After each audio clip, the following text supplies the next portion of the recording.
Ready.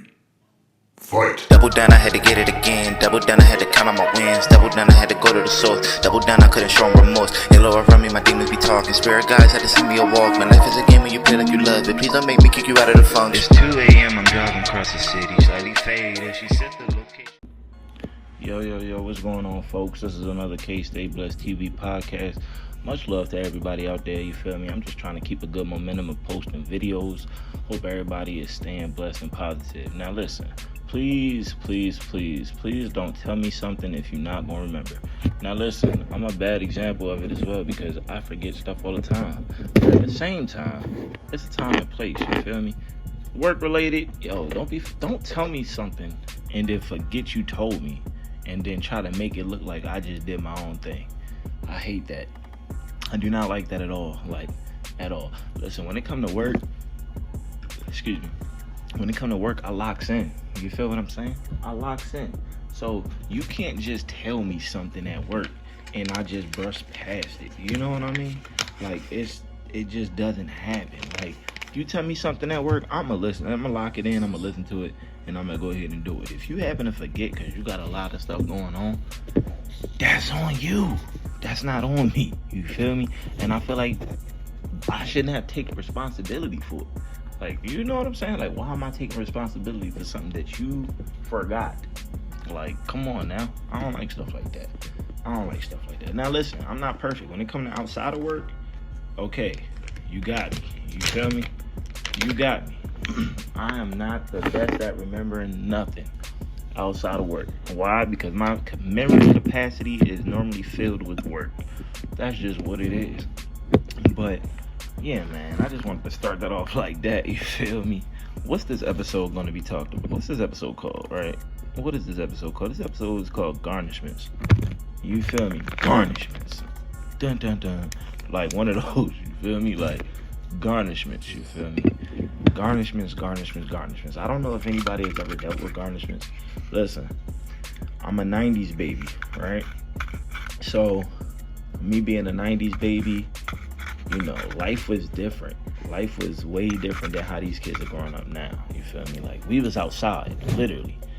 Like, we was outside, not causing trouble, not committing crimes, but we was outside having fun. You know what I mean? And we was outside all night. You know what I mean? We was outside all night. And, you know, those are the fun days, right? Those are the days before bills, before responsibilities, right? Like, I said this before, I'm gonna say it again. Like, I feel like my childhood was snatched away from me, right? Was snatched away with an iron fist. I feel like they was like, give me that. Like, oh, that's your childhood? Give me that. Like, what? Oh, you having fun as a child? Give me that. So that's how I felt like my childhood ended, right? It was straight, I was robbed of my childhood. And when I say robbed of it, I just mean I was put out into the world before I was ready, all right? Before I was mentally ready, financially ready, etc. I was just put out there way too fast. And a lot of it is to my own fault, right? Well, some of it. Half of it is my fault, half of it is, you know, my parents' fault. And I'm standing by that, right? Because I'm just a child. There's only so much I know. There's only so much I can do.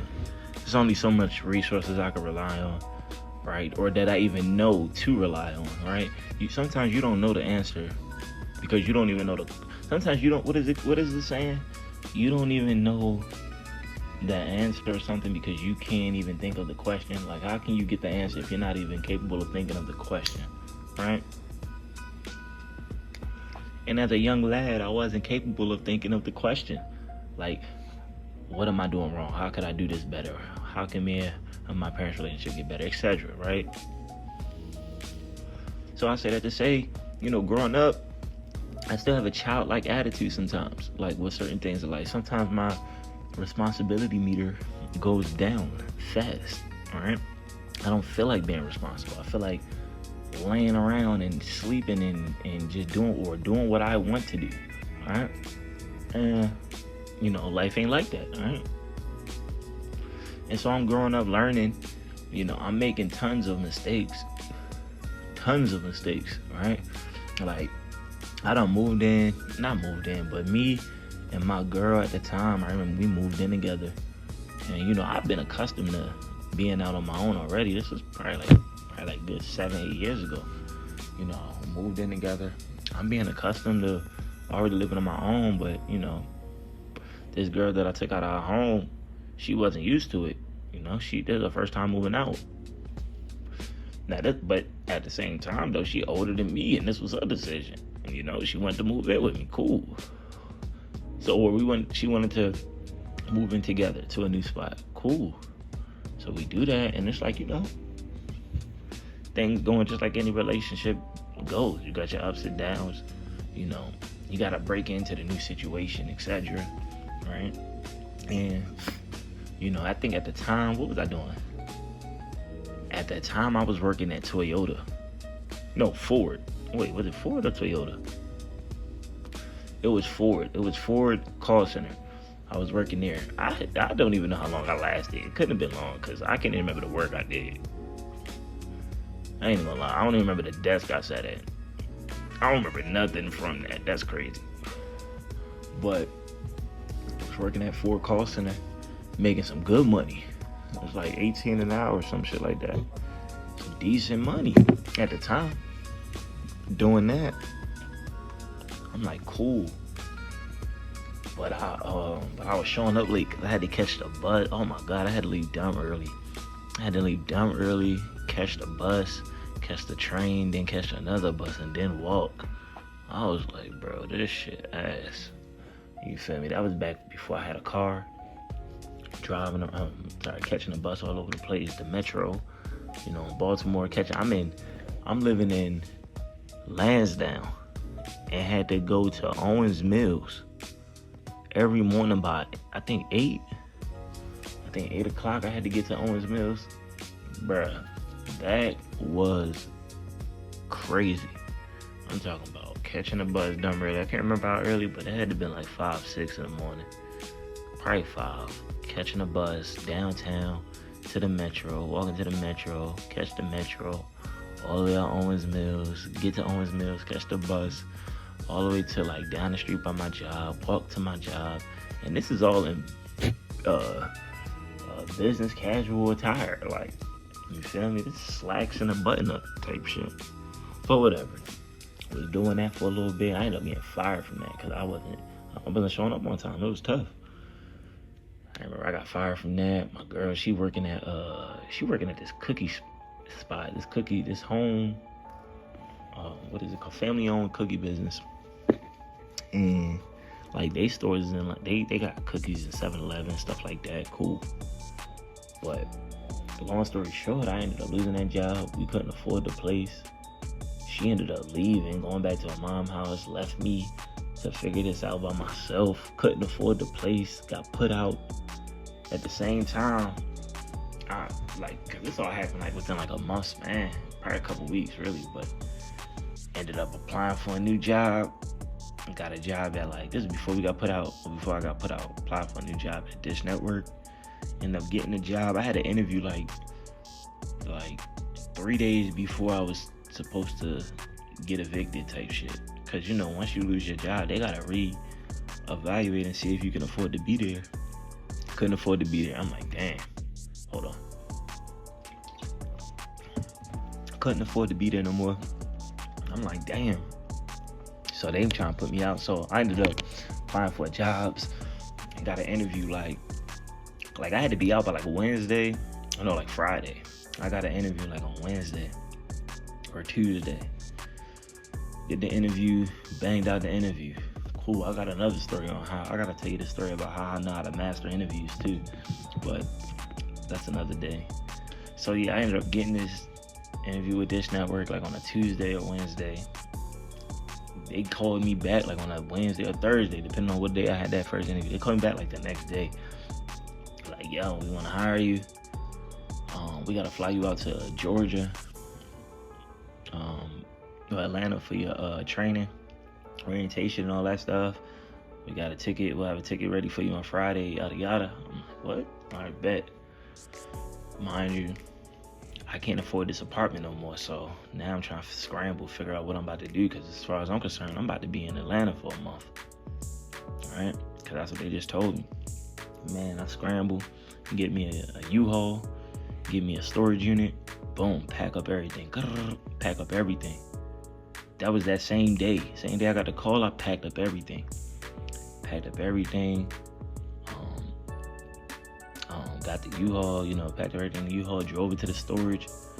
I think I had my grandmother pick me up from the storage because I ended up asking my mom if I could stay there for the weekend because of my plane. I was supposed to leave on like Sunday night, Monday morning, something like that. So I'm like, yo, can I stay there until then? They're like, yeah. She's like, yeah. So I ended up staying back home. So, cool. As far as we know for that, I just got evicted out the apartment.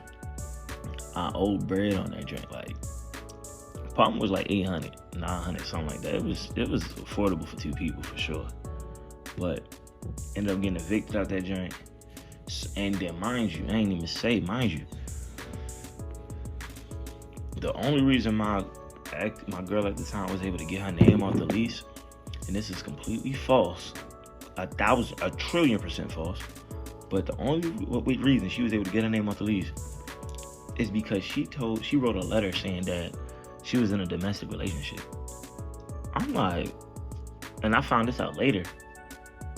Like, once she already left and the apartment told me, yada yada, I'm like, the fuck? What? I'm like, yo, police has never even been called to this house. Like, what are you talking about?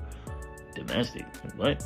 I don't deal in these games. What are you talking about? So that's how she was able to finesse and get her name off the lease, and why it was basically my sole responsibility at that point. So cool. I got evicted. I owe bread on this apartment. I'm trying to figure, but I'm homeless damn near at this point. I'm trying to figure life out. So cool. We about to make a huge fast forward. We'll double back in another story time to finish the rest of the story as far as like what happened with Dish Network, etc. But for the sake of these garnishments. So I ended up moving on with life, trying to, get on my feet. You feel me? I put this shit in the past, this apartment and my ex. In the past, you feel me? Cool. Well, the past is never really in the past. So, 2 years ago, they reached out. I think an attorney reached out. And I just kept blocking that shit, pushing it to the side. Because I was starting this union shit, making some bread. I'm like, I ain't even trying to deal with that. I got other shit that I need to worry about. Man, last year, they ended up, I guess they put a judgment in for my, because I had a court date that I missed. Because I guess they was trying to get their money for that apartment, because that apartment accrued. They had got basically interest on it through all these years, through like 7-8 years. So the shit was like 8 bands. It was like 7-8 bands. I'm like, what the hell? So because I missed that court date, mind you, I remember seeing, I got the letters and all that stuff, and I was irresponsible. Right? I pushed it to the side. I was trying to procrastinate with it. I never even dealt with this, so I'm thinking like, okay, well, if I don't respond, maybe they'll just wait a little bit. So naive. But basically, they was only suing me because my ex got her name off the lease. So they trying to come after me. So I'm like, the fuck? I'm like, oh, nah. So I ended up hitting up my ex back up, trying to let her know, like, yo, we got some stuff we got to handle. Because I'm like, you was here too. You feel me? We both signed to get here. You finessed to get your name off the lease, yada, yada, yada. So, talking to her about this. Mind you, I ain't talked to this girl in years. You feel me? Talking to her about this, man. I'm trying to figure out what type of work she doing. What's up? This bitch got 2 kids. She doing DoorDash. And she back home with her mom. I'm like, what the fuck? Like, I was so upset. I'm not even gonna lie, yo. I was so upset because I'm like, yo, I can't put no judgment on nobody's life, but yo, you went downhill since you left me. I ain't even gonna lie to you. I'm not gonna lie to you. Like, you went downhill. Like, you got 2 kids. You're not even with the dude. y'all was living together. He put you out. You back home. What the fuck? And you doing DoorDash? Come on, dog. So I was highly upset because I'm like, yo, this sound like this shit about to be on me. And it was. It was. Right? So they ended up just suing me, getting a garnishment because I procrastinated, didn't respond back to these, to these letters. And so all last year I had to deal with a garnishment. Right? Like all last year.